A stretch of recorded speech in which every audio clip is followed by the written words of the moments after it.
Iran എത്രയും പെട്ടെന്ന് അണുബോംബുള്ള രാജ്യമായിട്ട് വരും. ഇറാനിൽ ഇസ്ലാമിക ഭരണമാണ്, പക്ഷെ വെറും ഇസ്ലാമിക ഭരണമല്ല, അവിടെ ഇസ്ലാമിക ജനാധിപത്യ വിപ്ലവം അവിടെ. ഷിയാക്കളുടെ ഇസ്ലാം വേണ്ട, ഇവരുടെ ഇസ്ലാം കൊണ്ട് നമുക്ക് എന്ത് പ്രയോജനം? അതാണ് ചോദ്യം. ഇവരുടെ കയ്യിലുള്ള ഇസ്ലാം എന്ന് പറയുന്നത് ഈ പറയുന്ന സാമ്രാജ്യത്വം ഉണ്ടാക്കി കൊടുത്ത ഒരു ഇസ്ലാമാണ്. നമ്മുടെ രാജ്യങ്ങളിൽ നടക്കുന്ന പ്രതിഷേധം പോലും ഈ അറബ് രാജ്യങ്ങളിലൊന്നുമില്ല. പോലും എന്നല്ല, പാശ്ചാത്യ രാജ്യങ്ങൾ ഉറങ്ങാതെ അവർ നിൽക്കുക. 80% അവിടുത്തെ ജനത നിൽക്കുക.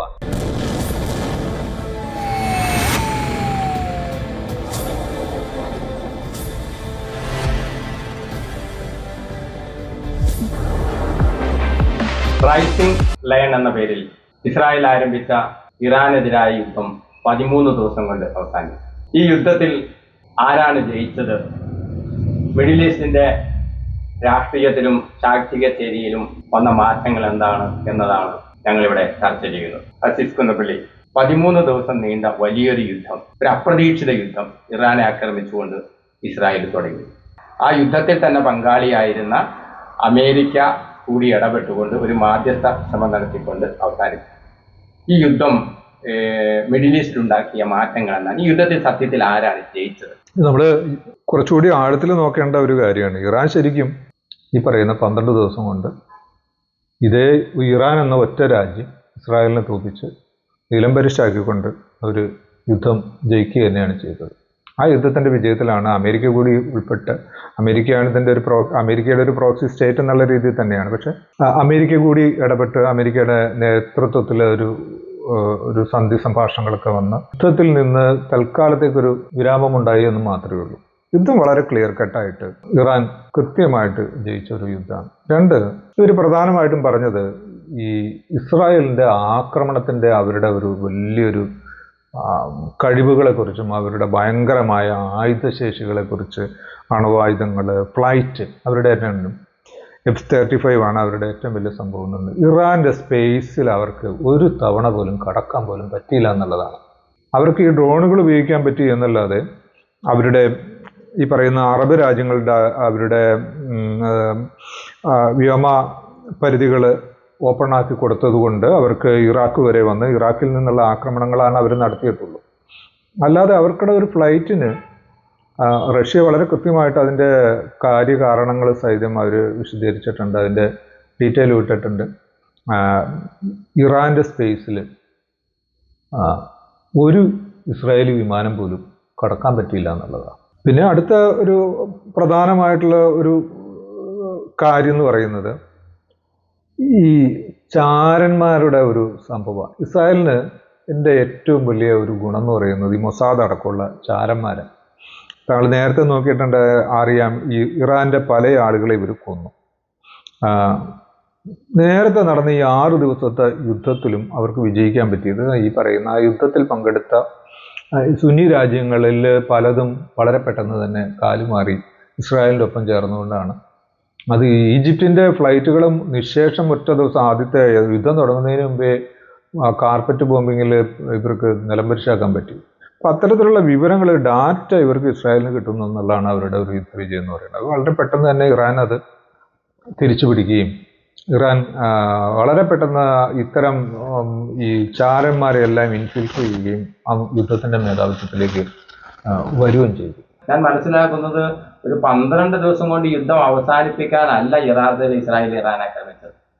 ഇസ്രായേൽ ഇറാനെ ആക്രമിച്ചത് ഇറാനെ സമ്പൂർണമായും പരാജയപ്പെടുത്താൻ കഴിയുമെന്നും അവിടെ ഒരു ഭരണമാറ്റം പോലും, അതായത് പഴയ ഷാ പഹ്ലവിയുടെ ഭരണം പ്രസ്താവിച്ച് റിസ പഹ്ലവിയെ ഇറാന്റെ പുതിയ പ്രസിഡന്റായി വായിക്കാൻ കഴിയുമെന്നുള്ള ഒരു വലിയ ദീർഘ പദ്ധതി തയ്യാറാക്കിക്കൊണ്ടാണ് ഈ ഇറാനെ ആക്രമിക്കുന്നത്. ഇപ്പൊ അവർ പറയുന്നു ലക്ഷ്യം നേടി. ഇപ്പൊ നദാൻസും അതുപോലെ യുസറാനും ഫോർദോയും 3 ആണവ കേന്ദ്രങ്ങളാണ് ആക്രമിച്ചത്. അപ്പൊ ഈ ആണവ കേന്ദ്രങ്ങൾ ആക്രമണം നടത്തിയതോടുകൂടി യുദ്ധം ലക്ഷ്യം കണ്ടു എന്നാണ് ഇസ്രായേൽ അവകാശപ്പെടുന്നത്. സത്യത്തിൽ ഒരു ദീർഘകാല പദ്ധതിയുടെ ഭാഗമായിരുന്നു ഇറാനെതിരെ ആക്രമണം. ഇപ്പൊ ഇസ്രായേലിന്റെ വാർത്താമാധ്യമങ്ങളിൽ നിന്ന് പുറത്തു വരുന്നുണ്ട്, വർഷങ്ങൾ നീണ്ടു നിന്ന ഒരു ആസൂത്രണം, ഈ മൊസാദിന്റെ നേതൃത്വത്തിൽ നീണ്ടു നിന്ന ഒരു ആസൂത്രണം ഇതിന്റെ പിന്നിലുണ്ടായിരുന്നു. കാരണം ഇറാനകത്ത് തന്നെ ഏജന്റുമാരെ സൃഷ്ടിച്ച് അവിടെ തന്നെ ഡ്രോണുകൾ ഉണ്ടാക്കാനും ഇസ്രായേലിൽ നിന്ന് സ്ഫോടക വസ്തുക്കൾ പല മാർഗങ്ങളിൽ, രഹസ്യ മാർഗത്തിലെല്ലാം ഇറാനിലേക്ക് കൊണ്ടുവന്നു. എന്ന് പറഞ്ഞാൽ ഇറാൻ അകത്ത് തന്നെ അതിന്റെ നിർണായക കേന്ദ്രങ്ങളെയും സൈനിക മേധാവികളെയും ശാസ്ത്രജ്ഞന്മാരെയും ഒക്കെ കൊല്ലാൻ കഴിയുന്ന ഒരു ആസൂത്രണം ഇറാൻ അകത്ത് തന്നെ നടത്തി. അമേരിക്ക ഫോർഡോയിൽ ഉപയോഗിച്ച 30,000 പൗണ്ടുള്ള വെസ്റ്റർബങ്കർ ബോംബുകൾ, അത് ഈ ഇറാന്റെ ഒരൊറ്റ ആണവ നിലയത്തെ തകർക്കുന്നതിന് വേണ്ടി ഗവേഷണം നടത്തി കണ്ടുപിടിച്ചതാണ് എന്നാണ് ഇപ്പൊ അമേരിക്കയിൽ നിന്ന് തന്നെ അതിന്റെ ഇന്റലിജൻസ് റിപ്പോർട്ടൊക്കെ പുറത്തു വരുന്നത്. കാരണം 30,000 പൗണ്ട് എന്ന് പറയുമ്പോൾ ഏതാണ്ട് 13,000 കിലോ വരുന്ന ഏതാണ്ട് 10, 12, 14 ബോംബുകൾ ഈ കേന്ദ്രങ്ങളിൽ വെച്ചു.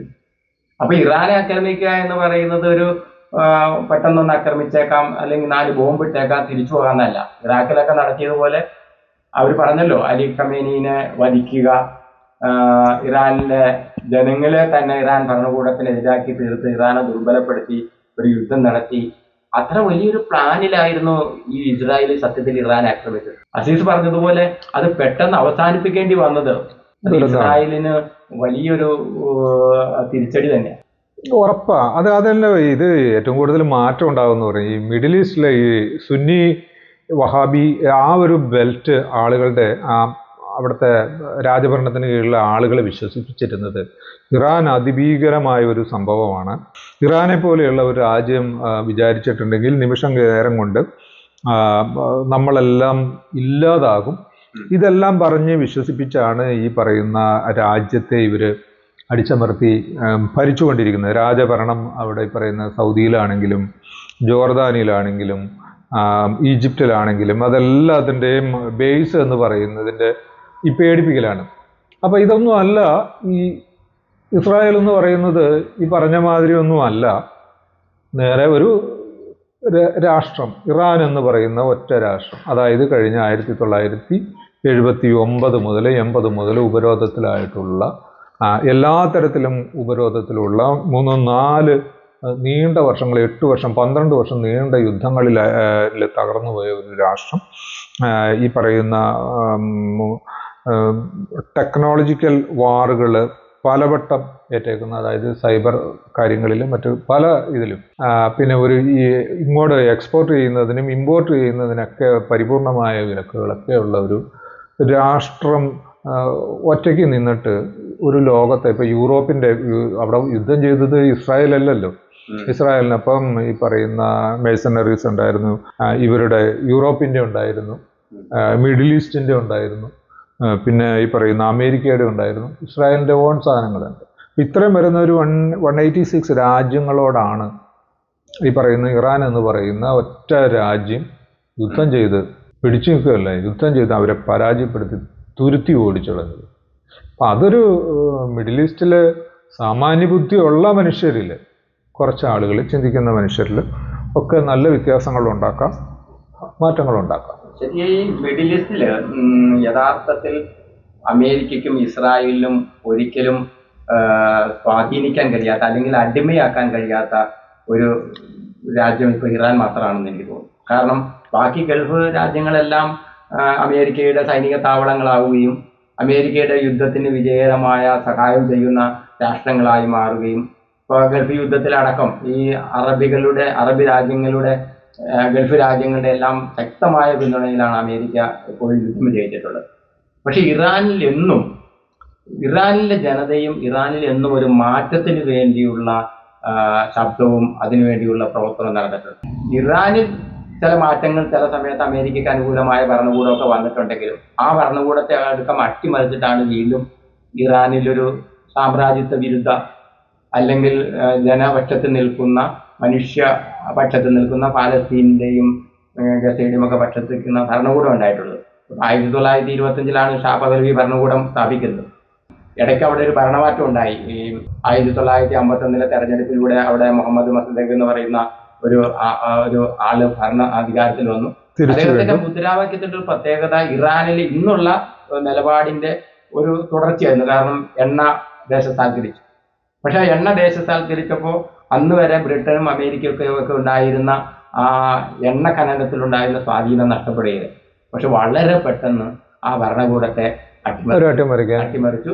ഇറാന്റെ സാമ്പത്തിക പുരോഗതിക്കും ഇറാന്റെ ഇറാന്റെ അഭിവൃദ്ധിക്കും വേണ്ടി വിനിയോഗിക്കുന്ന ഒരു ഭരണകൂടമായിരുന്നു മുഹമ്മദ് മൊസദ്ദഖിന്റെ നേതൃത്വത്തിൽ വന്നത്. പക്ഷെ 2 വർഷമാണ് അതിന് കാലാവധി ഉണ്ടായത്. അമേരിക്കയാണ് അട്ടിമറിച്ചത്. പക്ഷെ പിന്നീട് 1979 ആയത്തുള്ള റൂഹുല്ല ഖമേനിയുടെ നേതൃത്വത്തിൽ ഇസ്ലാമിക വിപ്ലവവും അമേരിക്കക്കെതിരായ കലാപത്തിലൂടെ നിലവിൽ വന്ന ഒരു ഗവൺമെന്റാണ് ഇപ്പോഴും ഇറാനിലുള്ളത്.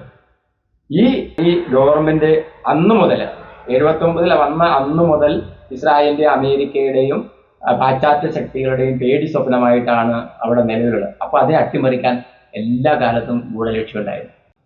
ഈ ഇറാന്റെ ഈ മാറ്റം മിഡിൽ ഈസ്റ്റിലെ ഇപ്പോഴുള്ള ഇസ്രായേലിന്റെ ആധിപത്യം ശക്തി ക്ഷയിക്കുന്നതിന് ഒരു കാരണമാവും എന്നല്ലേ നമുക്ക് പൂർണ്ണമായും കരുതേണ്ടത്? ഇസ്രായേലിന് അങ്ങനെ ഇത് ഒരു വീർപ്പിച്ച ഒരു ബലൂണാണ് ഇസ്രായേൽ എന്ന് പറയുന്നത്. ഇസ്രായേലിന് അങ്ങനെ ഒരു പ്രത്യേകിച്ച് ശക്തിയൊന്നുമില്ല. ജൂതന്മാരൊരു സാധാരണ മനുഷ്യർ തന്നെ, അത്യാവശ്യം നല്ല പേടിത്തൂറികളുമാണ് അവർക്ക് അങ്ങനെ അവര് ലോകത്തിൽ അങ്ങനെ ഒരു വേറിട്ട ജനത, അങ്ങനെ ഒരു പ്രത്യേകിച്ച് ഐഡന്റിറ്റി, ഇതെല്ലാം ഒരു ഗ്ലോറിഫിക്കേഷൻ മാത്രമാണ്. അപ്പോൾ അവിടെ ഈ പറയുന്ന യൂറോപ്പിൻ്റെ മുഴുവൻ പണം അവിടെ പോകുന്നുണ്ട്. ഇപ്പോൾ നമുക്കറിയാം സൗദി, ഈ പറയുന്ന ഖത്തർ അടക്കമുള്ള, സിറിയ അടക്കമുള്ള ആ ഒരു പ്രദേശത്തെ ഒരു ബെൽറ്റിൻ്റെ സകല പിന്തുണയും ഇസ്രായേലിനുണ്ട്. അല്ലെങ്കിൽ അവിടെ നല്ല സാമ്പത്തിക സാധനങ്ങളൊക്കെ ഇസ്രായേലിന്. ഇപ്പോൾ ഇസ്രായേലിന് ഇവരുമായിട്ടൊരു യുദ്ധം ചെയ്യണമെങ്കിൽ ഈ എണ്ണ വേണ്ടേ?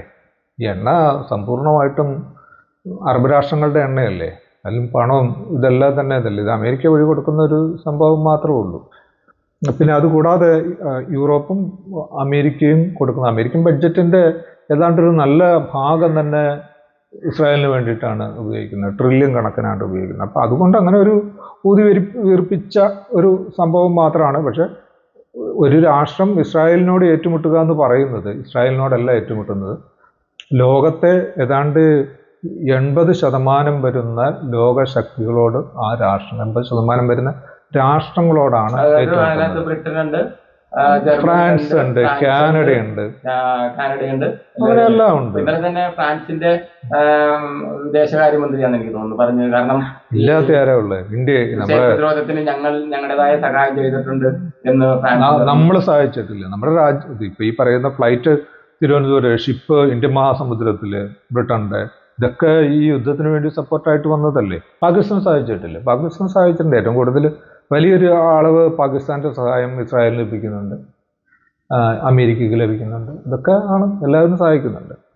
ഇറാന്റെ വിജയം എന്ന് പറയുന്നത് ശരിക്കും ഈ പറയുന്ന ഇസ്രായേലിനെതിരായിട്ടുള്ള വിജയമല്ല. അത് ഒരു മുസ്ലിം ബോധത്തിനെതിരായിട്ടുള്ള, അല്ലെങ്കിൽ ഇവിടെ വരുന്ന സുന്നി ബോധങ്ങൾക്കെതിരായിട്ടുള്ള, ഷിയാക്കൾ എന്ന് പറയുന്നത് വെറും ഒരു 10% വരുന്ന ലോക ജനസംഖ്യയിലെ 10% വരുന്ന ആളുകൾ. അവരെക്കാലവും ഏറ്റവും ക്രൂരമായിട്ട് ആക്രമിക്കപ്പെട്ടിട്ടുണ്ട്. അവരുടെ പള്ളികളിൽ വെള്ളിയാഴ്ചകളിൽ പോലും ഷിയാക്കളുടെ പള്ളികളിൽ പോയിട്ട് പൊട്ടിത്തെറിച്ച് 300-400 പേരെയൊക്കെ കൊന്നിട്ടുണ്ട്. സ്ഥിരമായ പ്രചരണം, ഈ ഷിയാ വിരുദ്ധമായ പ്രചരണങ്ങൾ ഉണ്ടായിരുന്നു.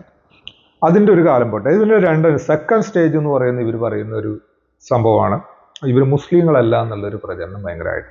മൂന്നാമത്തെയാണ് ഈ ജൂതന്മാർ അല്ലെങ്കിൽ ഇവരുടെ സയണിസ്റ്റുകളുടെ ഒരു ചാരനാണ് ഇറാൻ എന്നുള്ളതായിരുന്നു ഇവരുടെ ഒരു ഭയങ്കരമായ പ്രചരണം. അപ്പോൾ ഇതെല്ലാം വിശ്വസിക്കുന്ന അറബികളുണ്ട്. നല്ലൊരു പങ്ക് അറബികൾ, നല്ലൊരു പങ്ക് ഈ പറയുന്ന സുന്നി എന്നൊക്കെ വിളിക്കുന്ന ഇഖ്വാനികളടക്കം, ജമാഅത്ത് അടക്കം, ഈ പറയുന്ന സമസ്ത, നമ്മുടെ കേരളത്തിലാണെങ്കിൽ സമസ്ത പോലെയുള്ള IK പോലെയുള്ള സുന്നികൾ, ഇതിൻ്റെയൊക്കെ ഒരു 70% ഈ പറയുന്ന ഇവർ തരുന്ന അമേരിക്കയും ഇസ്രായേലൊക്കെ തന്നെ അവരുടെ പ്രൊപ്പഗണ്ട മീഡിയകൾ തരുന്ന നറേറ്റീവ് സാധനങ്ങൾ അതേപടി വിഴുങ്ങുന്നവരായിരുന്നു. ഇറാൻ ഇസ്രായേലിൻ്റെ ഒരു വലിയ ഒരു പ്രോക്സി പോലെയൊക്കെയാണ് ഇവർ കണ്ടത്, മുസ്ലിങ്ങൾക്കെതിരെയുള്ളതാണ് കണ്ടത്. പക്ഷെ യഥാർത്ഥത്തിൽ ആ ഒരു ബിംബം ഒരു ഗ്ലാസ് നിലത്ത് ചാടി വീണുടയുന്നതിനേക്കാൾ മോശമായിട്ട് തകർന്നടിഞ്ഞു. ഗൾഫ് മേഖലകളിലാവട്ടെ, ഈ പറയുന്ന പശ്ചിമേഷ്യൻ രാജ്യങ്ങൾ വിട്ട് ഇങ്ങോട്ട് നമ്മുടെ ഏഷ്യൻ, ഇന്ത്യ അടക്കമുള്ള രാജ്യങ്ങളിലാവട്ടെ, ഇന്തോനേഷ്യ, എല്ലാ തരങ്ങളിലും ഒരു മുസ്ലിം ലോകത്ത് മുഴുവൻ ഇറാൻ എന്ന് പറയുന്നത് ഇപ്പോൾ ഒരു ലെജൻഡാണ്. ഒരു ഇതിഹാസ തുല്യമായ ഒരു സംഭവമാണത്. അപ്പം അത് ഇവരെ ഭയപ്പെടുത്തിയിട്ടുണ്ട്. ഇറാനെതിരെ ഇനി ഈ പറയുന്ന പോലെ കള്ളങ്ങൾ പറയാനൊന്നും സൗദി അറേബ്യയോ ഈ പറയുന്ന ഖത്തറോ ഒന്നും തയ്യാറാവില്ല. ഇറാൻ വളർത്തിയെടുത്ത ഒരു പ്രതിരോധം, ആ പ്രതിരോധം ഈ ഇസ്രായേലിനോ അമേരിക്കയ്ക്കോ അമേരിക്കയുടെ സഖ്യകക്ഷികളായ സൗദി അറേബ്യ അടക്കമുള്ള ഗൾഫ് രാഷ്ട്രങ്ങളോ ഒക്കെ ഒന്നും പ്രതിരോധിക്കാൻ കഴിയുന്നതായിരുന്നില്ല, അല്ലെങ്കിൽ അതിനെ ചെറുത്തു തോൽപ്പിക്കാൻ കഴിയുന്നു. ഇപ്പൊ നമുക്കറിയാം, ഇറാന്റെ പക്ഷത്തുള്ളവരും ഇറാന്റെ പോരാളികളുമെല്ലാം സഹിക്കുന്ന ഒരു ജീവത്യാഗമുണ്ട് യുദ്ധത്തിൽ അല്ലെങ്കിൽ പ്രതിരോധത്തിൽ. യമനിലെ അതാണെങ്കിൽ നമുക്ക് ഇറാന്റെ ഒരു പ്രോക്സി ഗ്രൂപ്പ് എന്ന് പറയാം, ഹിസ്ബുള്ള ഒരു പ്രോക്സി ഗ്രൂപ്പ് എന്ന് പറയാം. ഇവര് എല്ലാം സൃഷ്ടിച്ചെടുത്തുകൊണ്ടാണ് യഥാർത്ഥത്തിൽ ഈ ഒരു ഇസ്രായേൽ വിരുദ്ധ അല്ലെങ്കിൽ ഒരു അധിനിവേശ വിരുദ്ധ ഒരു സയനിസ്റ്റ് വംശഗതിക്കെതിരായ പോരാടുന്ന ഒരു ഏക ശക്തി എന്ന നിലയ്ക്ക് ഇറാൻ മാറിയില്ലേ? അതിന് പ്രധാനമായിട്ടുള്ള ഒരു കാരണം അവരുടെ പിന്നിൽ ഒരു വലിയൊരു പവർഫുൾ ആയിട്ടുള്ള ഒരു ഫോഴ്സ് ഉണ്ട്. ലോകത്തെ ഒരു ഇസ്ലാമിക് റവല്യൂഷൻ അതിൻ്റെ ഒരു സംശുദ്ധമായ രീതിയിൽ നടന്നിരിക്കുന്ന ഏക രാജ്യം എന്ന് പറയുന്നത് ഇറാന്. അത് അവരുടെ ഒരു ആത്മീയ തലത്തിൽ അത് ഗംഭീരമായിട്ട് പ്രതിഫലിക്കുന്നുണ്ട്. ഒരു പൊളിറ്റിക്കൽ കറക്റ്റ്നെസ് അവർക്കുണ്ട്. അവരുടെ രാഷ്ട്രത്തിൻ്റെ അവരുടെ ഡെമോക്രസി എന്നൊക്കെ പറയുന്നത് വളരെ കൃത്യമാണ്. അതിലൊന്നും വേറെ ആരും ഇടപെടാറില്ല. ഈ പറയുന്ന ഖൊമേനി ഇടപെടാറില്ല. അതാ അവർക്ക് അനുവദിച്ചിരിക്കുന്ന റോളിനപ്പുറത്തേക്ക് ആ രാജ്യത്തെ ആരും തന്നെ അല്ലെങ്കിൽ അവിടുത്തെ ഒരു സിസ്റ്റത്തിൻ്റെ ഇതിൽ അതിനെ ആരും അങ്ങോട്ട്, അതായത് ജനാധിപത്യ മാതൃകയുണ്ട്, ഖിലാഫത്ത് മാതൃകയുണ്ട്. രണ്ടും വളരെ ഗംഭീരമായ ജനാധിപത്യ രീതിയിൽ തെരഞ്ഞെടുപ്പുണ്ട്, ആത്മീയ നേതാവിനെ തെരഞ്ഞെടുക്കുന്ന അതൊരു ലോകത്തിന് ഇമിറ്റേറ്റ് ചെയ്യാൻ കഴിയാത്ത, അതിന് സമാനം വെക്കാവുന്ന മറ്റൊരു രാഷ്ട്രവുമില്ല. ജനാധിപത്യ മറ്റതൊക്കെയാണ് രാജാധിപത്യമാണ്. ജനാധിപത്യ മാർഗത്തിലും വരാതിരിക്കുകയും ഖിലാഫത്ത് മാതൃക ഇല്ലാതിരിക്കുകയും ഒരു പൂർണ്ണമായി ഏകാധിപത്യ സ്വേച്ഛാധിപത്യ ഭരണകൂടമായി ഈ അറബ് രാജ്യങ്ങൾ ഭൂരിപക്ഷവും മാറിയപ്പോ നമ്മൾ ഈ വെക്കുന്ന ഇറാന്റെ ബദൽ ഇറാന്റെ ഒരു ബദലെന്നല്ല ഇവരെല്ലാവരും പറയുന്ന ഇസ്ലാമിക് റിപ്പബ്ലിക് മറ്റേ ഈ പറയുന്ന ആണല്ലോ. സൗദിയുടെ പേരിലുണ്ട്, എല്ലാത്തിലും ഉണ്ട്. പക്ഷെ ഇസ്ലാം എന്നുള്ള ഒരു ടൈറ്റിൽ ഉണ്ട് എന്നുള്ളതല്ലാതെ ഒരു ഇസ്ലാമിന്റെ ഒരു ഐഡിയോളജിക്കൽ ഇൻപുട്ടും ഔട്ട്പുട്ടും ഇറാന് മാത്രമേ ഉണ്ടാക്കാൻ പറ്റിയിട്ടുള്ളൂ എന്നുള്ളൊരു സത്യമാണത്. അത് അവർ വളരെ കൃത്യമായിട്ട് അതൊരു ഡിക്റ്റേറ്ററൽ സ്റ്റേറ്റ് ആകാതിരിക്കുന്നതിനുള്ള മുഴുവൻ നടപടികളും അവരുടെ രാജ്യത്ത് അവർ ചെയ്തിട്ടുണ്ട്. കൃത്യമായ ജനാധിപത്യം. അതോടൊപ്പം തന്നെ പ്രതിവിപ്ലവ പ്രവർത്തനങ്ങൾ അവർ വളരെ ശക്തമായിട്ട് അടിച്ചമർത്തുകയും ചെയ്യും. അതിലൊരു ദയ അവർക്കില്ല. ഇവരുടെ ഒരു ആത്മീയത എന്ന് പറയുന്നത് ആ ജനങ്ങളെ ഒരുമിച്ച് നിർത്തുന്നതിനും ഒരു ശത്രുവിനെതിരെ തങ്ങളെ ആക്രമിക്കുന്നതിനെ എതിരെ ഒരുമിച്ച് നിൽക്കുന്നതിനുമുള്ള ഏറ്റവും വലിയ കരുത്ത്, അവരുടെ ആയുധങ്ങളെക്കാൾ ഏറ്റവും വലിയ കരുത്ത് എന്ന് പറയുന്നത് അവരുടെ ആത്മീയ ശക്തിയാണ്. അപ്പം നമ്മൾ ഷിയാക്കൾ അനുകൂലിക്കുന്നതല്ല, അപ്പം ഇത് ഇസ്ലാമിൽ വന്ന ഒരു സംഭവമാണ്. അത്തരം ഒരു മുറയിൽ അത്തരം ഒരു ആത്മീയതയുടെ ഒരു കരുത്ത്, ആത്മീയതയുടെ ഒരു അവരെ ഒരുമിപ്പിച്ച് നിർത്താനും ഒരു സിംഗിൾ പോയിന്റിൽ അത്രയും വലിയൊരു അത്ര വലിയ ശക്തികളോട് ഏറ്റുമുട്ടാനുള്ള കരുത്തും ആത്മബലവും അവർക്ക് നൽകുന്ന ഒരു സംഭവം. അങ്ങനെയുള്ള ഒരു സ്പിരിച്വൽ ഐക്കൺ ഈ പറയുന്ന ലോകത്തിലെ മറ്റു രാജ്യങ്ങൾക്ക് ഇല്ല എന്നുള്ളതാ പ്രശ്നം. ഇറാന്റെ ഒരു പങ്കാളിത്തം ഇല്ലായിരുന്നെങ്കിൽ ഇന്ന് ആളുകൾ പറയുന്ന ഈ പലസ്തീനോ അല്ലെങ്കിൽ ഗാസയോ ഒക്കെ അവശേഷിക്കുമായിരുന്നു. പൂർണ്ണമായും ഒരു ഇസ്രായേലിന്റെ ആധിപത്യത്തിലേക്ക് വരില്ല. ഈ ഫലസ്തീൻ എന്ന് പറയുന്ന ആ ഒരു രാഷ്ട്രമെന്ന് പേരില്ലെങ്കിൽ ആ ഒരു രാജ്യം, ആ ഒരു ഭൂമിക ഇന്ന് അവശേഷിക്കുന്നത് നിസ്സംശയം ഇറാന്റെ ഒരു പിന്തുണയോടുകൂടി മാത്രമാണ്. അവർക്ക് പിന്നെ മാത്രം എന്ന് പറയുന്നത് അതിൽ ഇവർ കൊടുക്കുന്ന പങ്ക് ചെറുതല്ല. അവർ ഈ പറയുന്ന ഇവരാണ് ഫലസ്തീനിലെ അവിടുത്തെ മനുഷ്യരാണ് പോരാടുന്നവർ. ഹമാസ് അടക്കമുള്ള ഒരുപാട് സംഘങ്ങളുണ്ട്, പലസ്തീൻ PLO അടക്കമുള്ളതിൽ. അതിലൊക്കെ ഇവർ നൽകിയ പിന്തുണ ചെറുതല്ല. യഥാർത്ഥത്തിൽ പലസ്തീനിലെ ഹമാസിനുള്ള ഇറാന്റെ പിന്തുണയും അതുപോലെ വെസ്റ്റ് ബാങ്കിനുള്ള പിന്തുണയൊക്കെ കാണുമ്പോൾ തന്നെ നമുക്കറിയാം, സ്വതന്ത്രമായാൽ അല്ലെങ്കിൽ ഗസ സ്വതന്ത്രമായാൽ അതൊരു സുന്നി ഭൂരിപക്ഷ ഭരണം അല്ലെങ്കിൽ സുന്നി സമൂഹമാണല്ലോ. അപ്പൊ നമുക്ക് ആ മറ്റേ ആരോപണം, ഇറാനെതിരെ ഉന്നയിക്കുന്ന ആരോപണങ്ങളെല്ലാം ഷിയ രാഷ്ട്രം എന്ന നിലയ്ക്ക് അല്ലെങ്കിൽ ഷിയായിസം എന്ന നിലയ്ക്ക് ഉന്നയിക്കുന്ന ആരോപണങ്ങളെല്ലാം യാതൊരു വസ്തുതയും ഇല്ലെന്നുള്ളതിന് തെളിവാണ് ഹമാസിനുള്ള ഇറാന്റെ പിന്തുണ. പലസ്തീൻ വിമോചിതമാകുക എന്ന ലക്ഷ്യത്തിനെതിരെ കൃത്യമായി പ്രവർത്തിച്ചത് ഈ പറയുന്ന അറബ് രാഷ്ട്രങ്ങളാണ്. അതിന് ഓപ്പോസിറ്റായിട്ട് നിന്ന ഒരു രാഷ്ട്രം എന്നുള്ള നിലയിലാണ് അമേരിക്ക ഈ പറയുന്ന ലോകത്തിൻ്റെ തിന്മയുടെ അച്ചുതണ്ട്, ലോകത്തിൻ്റെ ശത്രു, സാത്താൻ എന്നൊക്കെയുള്ള രീതിയിലേക്ക് ഇറാനെ പറയുന്നത്. ശരിയാണ്. പക്ഷെ അതിന് ഒരു ചരിത്രപരമായ കാരണങ്ങളിലൂടെയുണ്ട്. ഈ ജോർദാൻ, അതുപോലെ തന്നെ സൗദി അറേബ്യ, ഈജിപ്റ്റ്, ഇതെന്താണെന്നറിയോ? ഈ ജോർദാനിലും നിലനിൽക്കുന്നത് രാജവാഴ്ചയാണ്. തീർച്ചയായിട്ടും അതെ. ഈ പാലസ്തീൻ രാഷ്ട്രത്തിന്റെ ഭാഗമായിരുന്നല്ലോ ജോർദാനും ലബണോണും എല്ലാം. ഈ പാലസ്തീൻ രാഷ്ട്രം ബ്രിട്ടന്റെയും അതുപോലെ ഫ്രാൻസിന്റെയും അധീനതയിൽ വരുന്നത് രണ്ടാം ലോക മഹായുദ്ധത്തിന്റെയും ഒന്നാം ലോക മഹായുദ്ധത്തിന്റെയും സാഹചര്യങ്ങളിലൂടെയാണ്. അപ്പൊ തുർക്കി ഖിലാഫത്ത് ഒന്നാം ലോക മഹായുദ്ധത്തിൽ പരാജയപ്പെടുന്നത് ബ്രിട്ടന്റെ ഒക്കെ നേതൃത്വത്തിൽ യുദ്ധം നടക്കുമ്പോൾ ആ യുദ്ധത്തെ വളരെ അറബ് സൈന്യം, അതായത് സൗദി അറേബ്യയുടെ ഉൾപ്പെടെയുള്ള സൈന്യം സഹായിച്ചുകൊണ്ടാണ്. മാത്രമല്ല ഇന്നത്തെ സൗദി അറേബ്യയുടെ ഭരണാധികാരിയും ഇന്നത്തെ ജോർദാന്റെ ഭരണാധികാരി എന്ന് പറഞ്ഞാൽ ആ രാജവാഴ്ച ഉണ്ടാക്കി കൊടുത്തത് ബ്രിട്ടനാണ്. നമ്മൾ അങ്ങനെ ഒരെണ്ണം പറയണ്ട.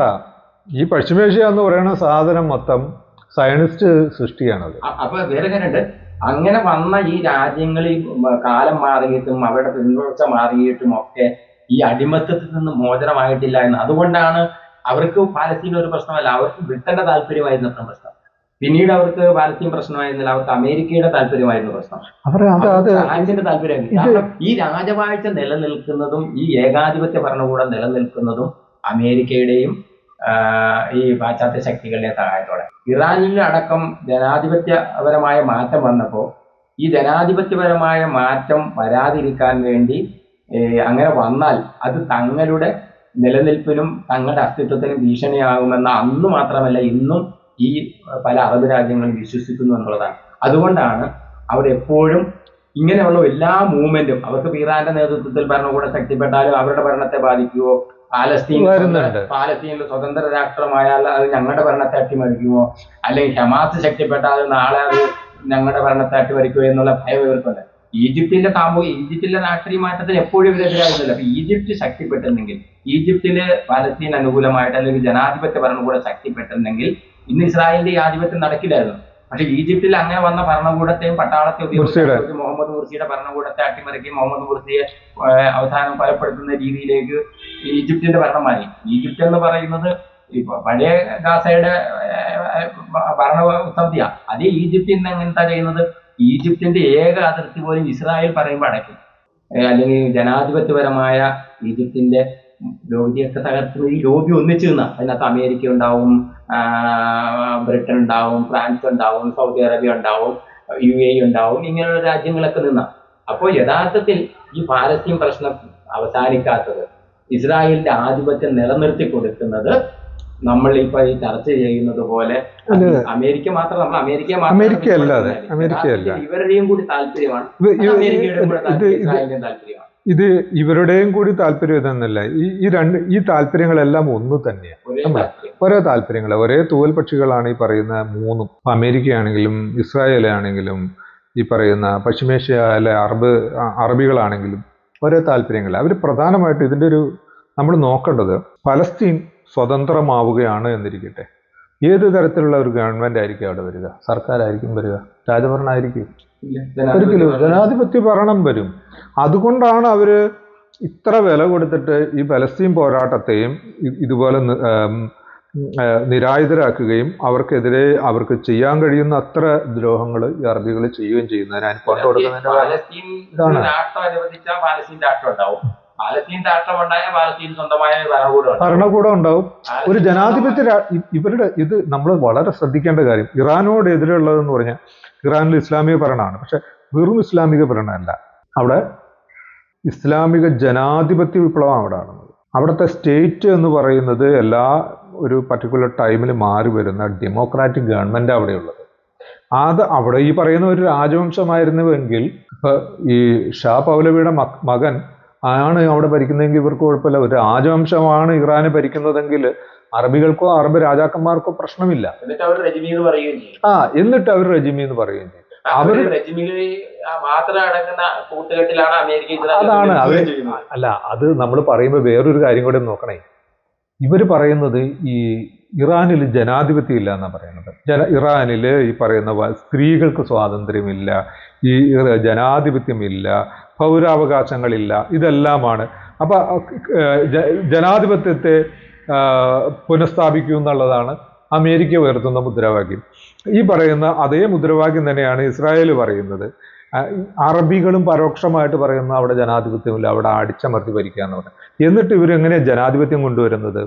ഈ തെരഞ്ഞെടുക്കപ്പെട്ട ഗവൺമെന്റിനെ അട്ടിമറിച്ചുകൊണ്ട് ഷാ റിസ പൗലവി എന്ന് പറയുന്ന രാജാവിനെ തിരിച്ചു കൊണ്ടുപോയി. അത് ഒരു രാജഭരണം, ജനാധിപത്യ ഭരണത്തെ ഇല്ലായ്മ ചെയ്ത് ഒരു രാജാവിനെ പ്രതിഷ്ഠിച്ചുകൊണ്ടാണ് ഇവര് രാജ്യത്ത് പൗരാവകാശം ജനാധിപത്യം ഉണ്ടാക്കാൻ നോക്കുന്നത്. ജനാധിപത്യമുള്ള രാജ്യങ്ങളെയാണ് അവരെപ്പോഴും ആക്രമിക്കുന്നത്. സദ്ദാം ഹുസൈന്റെ ജനാധിപത്യം ഈ പറയുന്നത് സദ്ദാം രാജാവായിരുന്നെങ്കിൽ അവർ അംഗീകരിച്ചേനെ. സദ്ദാം ഇവർക്ക് വിട്ടുവീഴ്ച ചെയ്യുന്ന ഒരു അല്ല, അവരുടെ ഒരു അടിമയായിരുന്നു ആദ്യം. നമുക്കത് ഇവിടെ ചർച്ച ചെയ്യേണ്ടതല്ല, വേറെയാണ്. പക്ഷെ സദ്ദാമിനെ അവസാനം അട്ടിമറിച്ചതുപോലെ ഒരു അട്ടിമറിയാണ് യഥാർത്ഥത്തിൽ ഈ ഇറാനിൽ പ്രതീക്ഷിച്ചത്. ഇറാന് നടപ്പിലാക്കാവുന്നത് അവിടെ നമ്മൾ ഈ യുദ്ധത്തില് 1979-80-കളിൽ, അതായത് ഇറാൻ രൂപീകരിക്കുമ്പോൾ ഇവർ പ്ലാനിട്ട ഒരു യുദ്ധമാണ്. ഗ്രേറ്റർ ഇസ്രായേലി പ്രൊജക്ടിന്റെ ഭാഗമായിട്ട് ഇവിടെ ഒരു ഡീപ് സ്റ്റേറ്റ്, ലോകം ഭരിക്കുന്ന അച്ചുതണ്ട് ശക്തികള്, അധോശക്തികൾ ചേർന്ന് രൂപീകരിച്ച ഒന്നാണ് അത്. അവരുടെ അജണ്ടയാണ് ഈ പറയുന്ന ഇറാനെ തകർക്കുക എന്നുള്ളത്. അപ്പോൾ അതിന് ഇത്രയും നാളും അവർ സായുധമായിട്ടും എല്ലാ തരത്തിലുമുള്ള ചാരന്മാരെ വെച്ചൊക്കെ ആയിട്ട് ശ്രമിച്ചു. അതിൻ്റെ ഒരു എക്സിക്യൂഷനാണ് അവർ ഈ പറയുന്ന ഈ സമയത്ത് ചെയ്യുന്നത്. ഇതിനു മുമ്പിട്ട് 3 തവണ ആക്രമിച്ചു, 3ലും പരാജയപ്പെട്ടു, അമേരിക്ക പരാജയപ്പെട്ടു. അപ്പോൾ ഇത് ഇസ്രായേലിനെ കൊണ്ട് ചെയ്യുന്ന ഒരു രംഗമായിരുന്നു കണ്ട്. ഇതിൽ ഇവർ കണ്ട ലക്ഷ്യങ്ങൾ എന്തൊക്കെയാണ്? ആയത്തുള്ള ഖൊമേനിയെ വധിക്കുക. നടന്നോ? ഇല്ല. 2, അവിടുത്തെ ആണവശേഷി പൂർണ്ണമായിട്ടും ഇല്ലാണ്ടാകും. ആണവ നിലയങ്ങളെ ബോംബിട്ട് തകർത്തോ? ഇല്ല, തകർത്തില്ല, കഴിഞ്ഞില്ല. 3ാമത്തെ സ്ഥാനം ഈ പറയുന്ന ഷാ റിസ പൗലവി അവിടെ രാജാവാക്കും. നടന്നില്ല. ഇങ്ങനെ അമേരിക്കയും ഇസ്രായേലും അടങ്ങുന്ന ഈ ഗൂഢസംഘം പറഞ്ഞ ഈ യുദ്ധത്തിന്റെ പിന്നിൽ ഇവർ ലക്ഷ്യമാക്കി ഒരു കാര്യം പോലും നടത്താൻ കഴിഞ്ഞില്ല. നടന്നില്ലെന്ന് മാത്രമല്ല, അത് നേരെ ഓപ്പോസിറ്റ് അടിക്കുകയും ചെയ്തു. കാരണം എന്താണെന്നറിയോ? ഇറാന്റെ ആണവശേഷി, ഇറാൻ അണുവായുധം ഉണ്ടാക്കാൻ പോകുന്നു, അല്ലെങ്കിൽ അണുവായുധം സംഭരിക്കാൻ പോകുന്നു, ഉണ്ടാക്കാൻ ഉള്ള നിർമ്മാണത്തിന്റെ വക്കത്ത് നിൽക്കുന്നെന്ന് പറഞ്ഞാണല്ലോ ആക്രമിച്ചത്. ഈ സമയം വരെ ഇറാനിൽ അണുവായുധം ഇല്ലായിരുന്നു എന്ന് അമേരിക്കയുടെ ഇന്റലിജൻസ് ഏജൻസിക്കും ഇസ്രായേലി രഹസ്യാന്വേഷണ വിഭാഗത്തിനും ലോകത്തിനും അറിയാം. കാരണം നമ്മൾ മനസ്സിലാക്കേണ്ട ഒരു കാര്യം, ഇറാൻ അന്താരാഷ്ട്ര ആണവ നിർവ്യാപന കരാറിൽ ഒപ്പിട്ടില്ല. ആ ഒപ്പിടുക എന്ന് പറഞ്ഞാൽ എന്താ? അന്താരാഷ്ട്ര ആണവ ഏജൻസിയുടെ ഉദ്യോഗസ്ഥർക്ക് ഈ ആണവ കേന്ദ്രങ്ങളെല്ലാം നിരന്തരമായി പരിശോധിക്കാനും അവിടെ എന്ത് നടക്കുന്നു എന്ന് അറിയാനുമുള്ള സ്വാതന്ത്ര്യമുണ്ട്. അവിടെ എത്രമാത്രം യുറേനിയം സമ്പുഷ്ടീകരിച്ചുകൊണ്ട്, അണുവായുധ നിർമ്മാണത്തിനാണെങ്കിൽ എത്രമാത്രം സമ്പുഷ്ടീകരിച്ച യുറേനിയം വേണം. അതായത് ആണവ കേന്ദ്രങ്ങളിൽ നിരീക്ഷണ ക്യാമറ വരെ വെച്ച് കാണാൻ കഴിയുന്ന ഈ പാശ്ചാത്യ ശക്തികളുടെ കീഴിലാണല്ലോ എന്താണെങ്കിലും ആണവ ഏജൻസി പറയുമ്പോൾ എന്ത് പറഞ്ഞാലും ഈ ലോകശക്തികളുടെ കീഴിലാണല്ലോ എല്ലാ അന്താരാഷ്ട്ര ഏജൻസികളും. ആ അന്താരാഷ്ട്ര ഏജൻസികൾക്ക് സ്വന്തം രാജ്യത്തിന്റെ ആണവ നിലയങ്ങൾ തുറന്നിട്ട് കൊടുത്തിരിക്കുന്ന ഒരു രാജ്യമാണ് ഈ യുദ്ധം ആക്രമിക്കുന്നത് വരെ. അങ്ങനെയുള്ള ഒരു രാജ്യത്തെ എല്ലാം അവിടുത്തെ മുഴുവൻ രഹസ്യങ്ങളും അറിയാവുന്ന ഒരു രാജ്യം ഒരു തവണയെങ്കിലും ഇവരിവിടെ കയറിയിട്ടില്ല, ഇസ്രായേലിൽ കയറിയിട്ടില്ല. മാത്രമല്ല, നിരന്തരമായ പരിശോധന, ആ പരിശോധനയുടെ റിപ്പോർട്ട് ഈ ലോക രാജ്യങ്ങൾക്ക് സമർപ്പിക്കുന്നുണ്ട്. അതിന്റെ രഹസ്യ വിവരങ്ങളുണ്ട്. ഇപ്പൊ ട്രംപ് ഒക്കെ പറയണ അമേരിക്കയുടെ ഇന്റലിജൻസ് വിഭാഗം പറഞ്ഞതല്ല ശരി, പുള്ളി പറയുന്നത് അമേരിക്ക ഈ ലോകത്ത് എന്തെങ്കിലും സംഭവം നടക്കുന്നുണ്ട്, അമേരിക്കക്കെതിരായി ഇസ്രായേലിനെതിരെ നടക്കുന്നുണ്ടെങ്കിൽ അത് കണ്ടുപിടിക്കുന്നത് അമേരിക്കൻ ഇന്റലിജൻസ് ഏജൻസിയും ഇസ്രായേലിന്റെ ഇന്റലിജൻസ് ഏജൻസി അല്ലേ. ഇന്റലിജൻസ് ഏജൻസിയുടെ റിപ്പോർട്ട് മേശപ്പുറത്ത് വന്നപ്പോൾ അത് ശരിയല്ല എന്ന് പറഞ്ഞിട്ട് ഇപ്പൊ ഇറാൻ ആക്രമിക്കാൻ ഈ ആക്രമിക്കാൻ പോയതിന്റെ പല അവസാനം ഇപ്പൊ എന്തെത്തിയെന്നറിയോ? ഇപ്പൊ നമുക്ക് മനസ്സിലാക്കേണ്ടത് ഇറാൻ അന്താരാഷ്ട്ര ആണവ ഏജൻസിയിൽ നിന്ന് പിന്മാറിയതുകൊണ്ട് എന്താ നടക്കണത്? ഇനി അവിടുത്തെ ആണവ കേന്ദ്രങ്ങളിൽ എന്ത് നടക്കുന്നുവെന്ന് ഈ ആണവോർജ ഏജൻസിക്ക് പരിശോധിക്കാൻ പറ്റില്ല. സത്യത്തിൽ അണുബോംബ് ഉണ്ടാക്കുന്നു എന്ന് പറഞ്ഞ് ഇറാൻ ആക്രമിക്കാൻ പോയപ്പോൾ ഇറാൻ അണുബോംബ് ഉണ്ടാക്കാനുള്ള സാഹചര്യം കൂടി യുദ്ധത്തിൽ ഉണ്ടാക്കി കൊടുത്തേക്കുക. കാരണം ഇറാൻ യുറേനിയം സമ്പുഷ്ടിച്ച് യുറേനിയം ഇപ്പൊ നമ്മൾ പറഞ്ഞതുപോലെ എല്ലാവരും അംഗീകരിക്കുന്ന ഒരു കാര്യമുണ്ട്. ആക്രമണം മുൻകൂട്ടി കണ്ട് പൊതുവലിൽ അടക്കമുണ്ടായിരുന്ന യുറേനിയം സമ്പുഷ്ടിച്ച് യുറേനിയം എങ്ങോട്ടേ മാറ്റി എന്നാണ് നമ്മൾ മനസ്സിലാക്കേണ്ടത്. അങ്ങനെയാണെങ്കിൽ അണുബോംബ് ഉണ്ടാക്കാൻ അനുകൂലമായ 60% സമ്പുഷ്ടീകരിച്ച് യുറേനിയം ഇവർക്കുണ്ട്. അത് തന്നെ ഒരു 90% സമ്പുഷ്ടീകരിച്ച് അണുബോംബായി. ഇറാൻ എത്രയും പെട്ടെന്ന് അണുബോംബുള്ള രാജ്യമായിട്ട് വരും. ഏത് രീതിയിൽ ആക്രമണം നടത്തിയാൽ പോലും ആക്രമണം വിജയിക്കാനും പോകുന്നില്ല. രണ്ടാമത് നമ്മൾ നേരത്തെ തന്നെ ചൂണ്ടിക്കാണിച്ചതാ, ഈ 75 കൊല്ലത്തെ ഇസ്രായേലിന്റെ ആധിപത്യത്തിനിടയിൽ ഒരിക്കലും ഇസ്രായേലുകാർ ഇതുപോലൊരു യുദ്ധക്കെടുതി അനുഭവിച്ചിട്ടില്ല. കാരണം ഈ സമാനമല്ലെങ്കിലും പാലസ്തീനിലും അതുപോലെ വെസ്റ്റ് ബാങ്കിലും ഒക്കെ എന്താണോ പാലസ്തീൻ ജനത അനുഭവിച്ച അതിൻ്റെ ഒരു ചെറു അനുഭവം ഇസ്രായേലികൾക്ക് ഈ യുദ്ധത്തിലുണ്ടായി. ഇസ്രായേലികൾക്ക് അവരുടെ ഭവനങ്ങൾക്ക് നഷ്ടമുണ്ടായി. ഇസ്രായേലിന്റെ ഹൈഫ തുറമുഖം എന്ന ശുദ്ധീകരണശാല ആക്രമിക്കപ്പെട്ടു. ടെല്ലബിയിൽ മൊസാദിന്റെ ആസ്ഥാനം ആക്രമിക്കപ്പെട്ടു. ആഭ്യന്തരമന്ത്രിയുടെ വസതി ഉൾപ്പെടെ തകർന്നു. ഈ തകർന്നതിന്റെ പൂർണ്ണമായ വിവരം ഇപ്പൊ പുറത്തു വന്നിട്ടില്ല. കാരണം ഇസ്രായേലിൽ നിന്ന് അത്തരം എല്ലാ റിപ്പോർട്ടുകളും, ഇസ്രായേലിൽ നിന്ന് വാർത്തകൾ പുറത്തു പോകുന്നതും ഇസ്രായേലി പത്രങ്ങൾ റിപ്പോർട്ട് ചെയ്യുന്നതും മുഴുവൻ മരവിപ്പിക്കുക.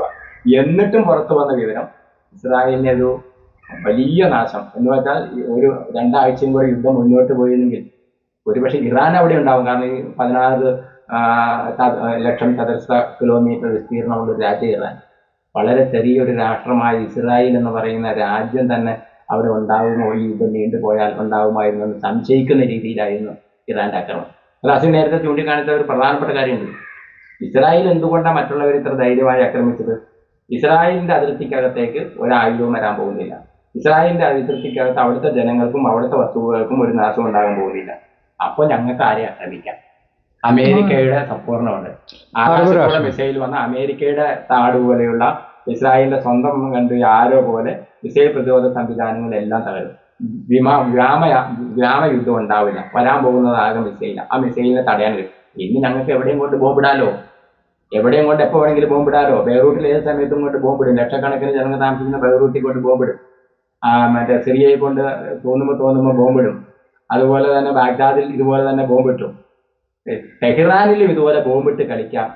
ഞങ്ങൾക്ക് ഇഷ്ടമുള്ളപ്പോൾ ടെഹ്റാനിൽ കൊണ്ട് ബോംബിടാം. ടെഹ്റാനിലെ 1 കോടി ജനങ്ങളോട് നിങ്ങൾ രാത്രി തന്നെ ഒഴിഞ്ഞു പൊക്കോ എന്ന് നെതന്യാഹു. തൊട്ട് പിന്നാലെ അത് തന്നെയാണ് നിങ്ങൾക്ക് മാർഗമെന്ന് ട്രംപ്. ഇതെല്ലാം 13 ദിവസം കൊണ്ട് അവസാനിച്ചില്ലേ? യുദ്ധം അവസാനിപ്പിച്ച് ഞങ്ങൾ പറയുന്ന പോലെ കരാറിൽ ഒപ്പിട്ടോ, എല്ലാം കീഴടങ്ങിക്കോ. ഖമേനിയോട് പറഞ്ഞത് കീഴടങ്ങാനാ. ഈ ലോകത്ത് നമ്മൾ എല്ലാ വിജയങ്ങൾക്കും മുമ്പിൽ ഒരു ജനതയെ ഒരുമിച്ച് നിർത്തുന്നതിൽ ഒരു ഫിലോസഫിയും അതിൻ്റെ ഒരു ആത്മീയത ബലവും അല്ലെങ്കിൽ അത്തരത്തിലൊരു ഐഡിയോളജിയുടെ പങ്ക് ചെറുതല്ല.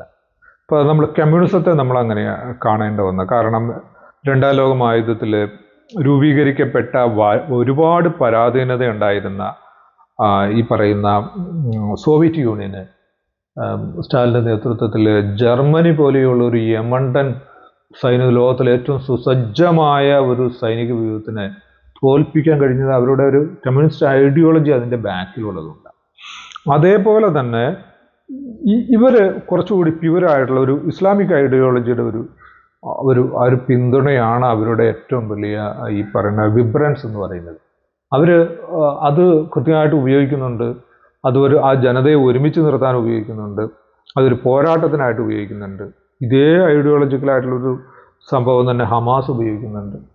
തീർച്ചയായിട്ടും അതുകൊണ്ട് തന്നെ അവരെ ഇപ്പോൾ ലോകത്ത് നമ്മൾ ഈ അബോർജിനുകളൊക്കെ തന്നെ പരാജയപ്പെട്ട് പോയപ്പോൾ ഈ സാമ്രാജ്യത്വത്തിനെതിരായിട്ടുള്ള യുദ്ധത്തിൽ പരാജയപ്പെട്ട് സകലതും ഉപേക്ഷിച്ച് പോയപ്പോൾ ചിലവർ സമ്പൂർണ്ണമായിട്ട് വംശഹത്യ ചെയ്യപ്പെട്ട് നിശേഷം തുടച്ച് നീക്കപ്പെട്ടപ്പോൾ ഈ പറയുന്ന ഫലസ്തീൻ നിലനിൽക്കുന്നതും ഈ ഒരു ഐഡിയോളജി, ഇറാൻ്റെ പ്രചോദനവും ഇത്തരം ഒരു ഐഡിയോളജി തന്നെ. അപ്പം അതുകൊണ്ട് ഒരാശയത്തെ നമുക്ക് കൊല്ലാൻ കഴിയില്ല. ഇറാന്റെ നിലപാടിന്റെ ഒരു 10ൽ 1 അംശമെങ്കിലും ഈ നമ്മളിപ്പോൾ ഷിയ രാജ്യം എന്ന് പറഞ്ഞ് അപഹസിക്കുന്നുണ്ടല്ലോ, ഈ 10ൽ 1 അംശങ്ങളും മറ്റുള്ളവർക്ക് ഉണ്ടായിരുന്നെങ്കിൽ, അല്ലെങ്കിൽ സുന്നി രാജ്യങ്ങൾ എന്ന് പറയുന്നവർക്കൊക്കെ ഉണ്ടായിരുന്നെങ്കിൽ, ഇപ്പൊ ഈജിപ്തിന്റെ ഒരു ചെറിയ സഹായം ഈ സമയത്തുണ്ടായിരുന്നെങ്കിൽ, ഈജിപ്തിലെ ഏതാണ്ട് 10-11 കോടി ജനങ്ങളുള്ള ഒരു അതിർത്തിക്കകത്താണ് ദിനം പ്രതി ആഹാരത്തിന് പോലും ക്യൂ നിൽക്കുന്ന ആളുകളെ കൊല്ലുന്നത്. ഇറാന്റെ ഒരു അല്ലെങ്കിൽ ഈജിപ്തിന്റെ ഒരു ചെറിയ സഹായം ഉണ്ടായിരുന്നില്ല, ഈജിപ്തിന്റെ ദ്രോഹമില്ലായിരുന്നെങ്കിൽ, അതിന്റെ അതിർത്തി അടയ്ക്കാതിരിക്കുകയും ഭൂമിക്കടിയിലൂടെയുള്ള ഏകപാതകളായിരുന്ന ഭക്ഷണവും ആയുധമൊക്കെ എത്തിക്കാണ്ടായിരുന്ന പാത അടയ്ക്കാതൊക്കെ ഇരുന്നാൽ പോലും ഈ പാലസ്തീൻ യുദ്ധം, ഹമാസിന്റെ യുദ്ധം ഇതിലും ശക്തിപ്പെടുമായിരുന്നു.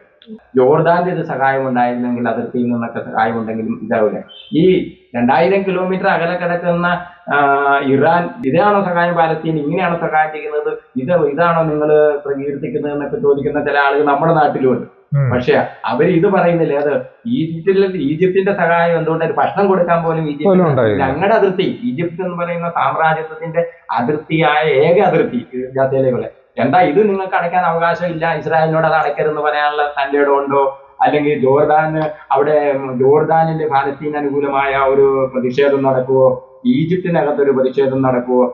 ഇനി വേണ്ട, ഈ പറയുന്ന രാജ്യങ്ങളൊന്നും ഇസ്രായേലിനെതിരായ യുദ്ധത്തിന് പോകണ്ട. പാലസ്തീനിലെ മക്കൾ കൊല്ലപ്പെടുന്ന, പാലസ്തീനിലെ ജനത വംശഹത്യക്ക് ഇരയാകുമ്പോൾ കുഞ്ഞു കുട്ടികളടക്കം 1,00,000-ലേറെ ആളുകൾ കൊല്ലപ്പെടുമ്പോൾ സ്വന്തം രാജ്യത്ത് ഒരു പ്രതിഷേധ പ്രകടനം നടത്താൻ, ആ പാലസ്തീന്റെ പതാകയായിട്ട് ഒരു പ്രതിഷേധ പ്രകടനം ഇവരെ അനുവദിക്കോ? എന്ത് ഇവരിത് പറയാത്തത്? നമ്മൾ യുദ്ധം വേണ്ട. ആ പ്രകടനം ഇസ്രായേലിനെ സഹായിക്കുന്ന അമേരിക്കക്കകത്ത് നടക്കും, ആ പ്രകടനം ബ്രിട്ടനകത്ത് നടക്കും, ആ പ്രകടനം ആസ്ട്രേലിയക്കകത്ത് നടക്കും, ആ പ്രകടനം തുർക്കിയിൽ നടക്കും. പക്ഷെ ആ പ്രകടനം ഇറാന് നിങ്ങൾ ഷിയ ആയതുകൊണ്ട് ഇങ്ങനെയൊന്നും നിങ്ങളെ ഞങ്ങൾ അംഗീകരിക്കില്ലെന്ന് പറയുന്ന വക്താക്കളുണ്ടല്ലോ, അവരുടെ നാട്ടിൽ ഇതൊന്നും നടക്കില്ല. പ്രതിഷേധ പ്രകടനം നടക്കില്ല. നടന്ന അവരുടെ സ്ഥാനം ചെയ്യില്ല. അവര് കസ്റ്റഡിയിലെടുത്ത് പോലീസ് കൊണ്ടുപോവുക. പാശ്ചാത്യ രാജ്യങ്ങളിൽ നടക്കുന്ന പ്രതിഷേധം പോലും ഈ അറബ് രാജ്യങ്ങളിലൊന്നുമില്ല. പോലും എന്നല്ല, പാശ്ചാത്യ രാജ്യങ്ങൾ ഉറങ്ങാതെ അവർ നിൽക്കുക. 80% അവിടുത്തെ ജനത നിൽക്കുക. ഇസ്രായേലിനെ പ്രത്യക്ഷമായി പിന്തുണയ്ക്കുന്ന ഭരണാധികാരികളെ പോലും വിറപ്പിച്ചുകൊണ്ടാണ് പ്രക്ഷോഭങ്ങൾ നടക്കുന്ന പാലസ്തീൻ അനുകൂലമായിട്ട്. ഇപ്പം അമേരിക്കൻ സർവകലാശാലയിലുള്ള പ്രതിഷേധം ഇന്നും കെട്ടടങ്ങിയിട്ടില്ല. ലണ്ടൻ നഗരത്തിലുള്ള പ്രതിഷേധം ഇന്നും കെട്ടടങ്ങിയിട്ടില്ല. മാത്രമല്ല, ഈ നാട് കൂടുതൽ പാലസ്തീൻ അനുകൂലമായി വരിക. നിങ്ങൾ ആ വെടിവെപ്പൊന്ന് നിർത്തുക, നിരപരാധികളെ കൊല്ലുന്നൊന്ന് നിർത്തുക എന്ന് പറഞ്ഞ് നിർത്തിക്കാൻ ഇവർക്ക് കഴിയില്ല. പക്ഷെ ഇവർക്ക് ട്രംപിന്, അമേരിക്കയ്ക്ക് ഒരു സാമ്പത്തിക നഷ്ടം ഉണ്ടാക്കാതെ എത്ര ട്രില്യൺ ഡോളറിന്റെ കരാറുണ്ടാക്കാൻ ഇവർക്ക് സ്വാധീനമുണ്ട്. വിമാനം കൊടുക്കാൻ മാത്രമല്ല, ഈ അമേരിക്കയുടെ സൈനിക താവളങ്ങൾ മുഴുവൻ ഇവിടെയുണ്ട്. ഞങ്ങൾക്ക് ഇനി അമേരിക്കയുമായി ഇങ്ങനെ സഹകരിക്കാൻ കഴിയില്ല. പാലസ്തീൻ സ്വതന്ത്ര രാഷ്ട്രമാകാൻ ഒരു പിന്തുണയെങ്കിലും കൊടുക്കാൻ പറഞ്ഞാൽ കൊടുക്കില്ല. കാരണം പാലസ്തീൻ രാഷ്ട്രത്തെ എപ്പോഴും പ്രകടിപ്പിക്കുന്ന അമേരിക്ക. ഈ അമേരിക്കയെ നേർവഴിക്ക് കൊണ്ടുവരാതെ അമേരിക്കയ്ക്ക് പച്ച പരവതാനി വിരിച്ചു കൊടുത്ത് അതുവഴി ഇസ്രായേലിനും കൂടി പരവതാനി വിരിച്ചു കൊടുക്കുന്നവരാണ് ഈ ഇറാന്റെ ചെറുത്തുനിൽപ്പിനെയും ഇറാന്റെ ത്യാഗത്തെയും വില കുറച്ച് കാണുന്നത്. ഇവിടെ ജീവൻ കൊടുത്ത ഇറാൻ നിലനിൽക്കുന്നത്, രാജ്യത്തിന്റെ സമ്പത്ത് കൊടുത്ത, രാജ്യത്തെ ജനങ്ങളെ പട്ടിണിക്ക് ഇട്ടിട്ടാണ് ഈ പ്രതിരോധം. കാരണം ജനങ്ങൾക്ക് കൊടുക്കേണ്ട ആഹാരവും ജനങ്ങൾക്ക് കൊടുക്കേണ്ട വരുമാനം അവിടെ ഇല്ല. അവർക്ക് എണ്ണ വിറ്റിട്ട് വേണം പണം ഉണ്ടാക്കാൻ. ഈ എണ്ണ വിൽക്കാൻ ഉപരോധമാണ് പതിറ്റാണ്ടുകളായിട്ട്. അപ്പോ രാജ്യത്ത് വികസനത്തിന് സമ്പത്തില്ല. അപ്പൊ ഇറാൻ സഹിക്കുന്ന ത്യാഗം എന്താ? സ്വന്തം സമ്പത്ത് പോലും വിറ്റ് ആ രാജ്യത്തിന് വേണ്ടി വിനിയോഗിക്കാൻ കഴിയാത്ത ഉപരോധം. 2, എല്ലാ സൈനിക മേധാവികളടക്കം നിരവധി ആളുകൾ കൊല്ലപ്പെടുന്നു. പിന്നെ അവരുടെ പ്രോക്സി ഗ്രൂപ്പുകൾ, സഹായിക്കുന്ന ഗ്രൂപ്പുകൾ, അവരുടെ തലവന്മാരെല്ലാം കൊല്ലപ്പെടുന്നു. എന്നിട്ടോ ഇറാനും കീഴടങ്ങുന്നില്ല, ഇറാന്റെ പ്രോക്സി ഗ്രൂപ്പുകളായ ഹൂത്തികളും കീഴടങ്ങുന്നില്ല, ഈ ഹിസ്ബുല്ലയും കീഴടങ്ങുന്നില്ല. ഇറാൻ കീഴടങ്ങില്ല എന്ന് ഇറാൻ ഉറപ്പുള്ള ഹമാസിനെ ഇറാൻ സഹായിക്കുന്നുണ്ട്. അവരും കീഴടങ്ങുന്നില്ല. കീഴടങ്ങാനുള്ളവരെല്ലാം കീഴടങ്ങി ആ അടിമകളാണിപ്പോ ഇറാനെ മാതൃക പഠിപ്പിക്കാനും നിങ്ങൾ ഷിയ രാജ്യമാണ്, അതുകൊണ്ട് നിങ്ങളുടെ ഈ വിജയത്തിലൊന്നും വലിയ കാര്യമില്ല, ഇതൊന്നും ആഘോഷിക്കേണ്ടതില്ലെന്ന് നമ്മുടെ നാട്ടിലെ മലയാളികളായ ആളുകൾ. ഇവര് സ്ഥിരമായിട്ട് പറയുന്നത് ഇറാനിൽ ഇസ്ലാമില്ല എന്നുള്ളതാണ്. ഇവര് കൊണ്ടുവന്നിരിക്കുന്ന ഒരു പാൻ അറബിക് ദേശീയത എന്നത്തെ ഇസ്ലാം എന്ന് പറയും. ഇപ്പൊ നമ്മൾ എന്ത് പറഞ്ഞാൽ പോലും ഈ പറയുന്ന ഇറാന്റെ പിന്നിലെ അവരുടെ ഒരു ആത്മീയതയും ഇറാന്റെ പിന്നിലുള്ള അവരുടെ ഒരു മുറയില്, ഇറാൻ ഇസ്ലാമില്ല എന്ന് പറയുന്നവരുടെ കയ്യിൽ ഇസ്ലാം ഇരുന്നിട്ട് എന്ത് കാര്യം? അല്ല, ഇസ്ലാം അവരുടെ ഇരുന്നിട്ട് അമേരിക്കക്ക് ഇതുപോലെ ഇസ്രായേലിന്റെ വേട്ടയ്ക്കും അമേരിക്കയുടെ വേട്ടയ്ക്കും മുസ്ലിം ലോകത്തും മിഡിൽ ഈസ്റ്റിനും ആ വേട്ടയ്ക്കാണ് ഇവരെ തുറന്നു കൊടുക്കുന്നതെങ്കിൽ, അല്ലെങ്കിൽ ഒരു ദിവസം 100 പേരെ വെച്ച് ഭക്ഷണത്തിന് വേണ്ടി ക്യൂ നിൽക്കുന്ന ആളുകളെ, സഹിക്കാൻ കഴിയാതെ ഭക്ഷണം തേടി ഇറങ്ങുന്നവരെ, മരണത്തിന്റെ പക്കത്താണ് ഭക്ഷണം തേടി ഇറങ്ങുന്നത്, അപ്പൊ വെടിവെച്ച് കൊല്ലുന്ന ഒരു സപ്പോർട്ട് ചെയ്യുന്ന ഇസ്ലാമാണ് ഇനി അവിടെ ഉണ്ടെങ്കിൽ ഷിയാക്കളുടെ ഇസ്ലാം വേണ്ട. ഇവരുടെ ഇസ്ലാം കൊണ്ട് നമുക്ക് എന്ത് പ്രയോജനം? അതാണ് ചോദ്യം. ആ. ഇവരുടെ കയ്യിലുള്ള ഇസ്ലാം എന്ന് പറയുന്നത് ഈ പറയുന്ന സാമ്രാജ്യത്വം ഉണ്ടാക്കി കൊടുത്ത ഒരു ഇസ്ലാമാണ്. നമ്മൾ ഷിയ ആയിട്ടാണോ ഇറാനെ പിന്തുണ? തീർച്ചയായിട്ടും അല്ല. ഷിയ എന്നാകുന്നത് എനിക്ക് ഇല്ല, ഇവിടെ കേരളത്തിൽ 0% ഷിയാക്കളെ ഉള്ളൂ. നമ്മളെ വേണമെങ്കിൽ ഷിയ എന്ന് പറയാം. ഷിയ അല്ല, നമ്മൾ 0% എവിടെ ഉള്ളൂ. ഒരു എത്നിക് ഷിയ ഒന്നും കേരളത്തിലില്ല. പക്ഷത്ത് നിന്നിട്ടുള്ള ഇറാന്റെ പോരാട്ടത്തെ നമ്മൾ പിന്തുണയ്ക്കണം. തീർച്ചയായിട്ടും അതെ. അല്ലെങ്കിൽ ഇസ്രായേൽ എന്ന സൈനിസ്റ്റ് രാഷ്ട്രം ലോകം മുഴുവൻ അംഗീകരിച്ച വംശഗതിയാണ്. ആ വംശഗതിക്കെതിരെ പോരാടി ഒരു രാജ്യത്തെ നമ്മൾ പിന്തുണയ്ക്കുന്നത്. എനിക്കിത് കൺക്ലൂഡ് ചെയ്ത് പറയാനുള്ളത്, ഈ പറയുന്ന പശ്ചിമേഷ്യ അല്ലെങ്കിൽ അറബ് രാജ്യങ്ങൾ എന്ന് പറയുന്ന അവിടെ സുന്നിസ് അല്ല, സയനിസ്റ്റ് ആണ്. അതൊരു സയനിസ്റ്റ് സ്റ്റേറ്റ് ആണ്. അവരുടെ കയ്യിലുള്ളത് ഇസ്ലാം അല്ല, കുറെ ആചാരങ്ങളും ഇത് മാത്രമേ ഉള്ളൂ. ഇറാൻ്റേതുപോലെ ഒരു ആത്മീയ ഇസ്ലാം എന്ന് പറയുന്നത്, പ്രചോദനമാകുന്ന ഒരു പവർഫുൾ ഇസ്ലാം എന്ന് പറയുന്ന, ഒരു ഡെമോക്രാറ്റിക് ഇസ്ലാം എന്ന് പറയുന്നത് അവർക്ക് സങ്കല്പിക്കാൻ പോലും കഴിയില്ല. അതുകൊണ്ട് തന്നെ അവരതിനെ എതിർക്കും.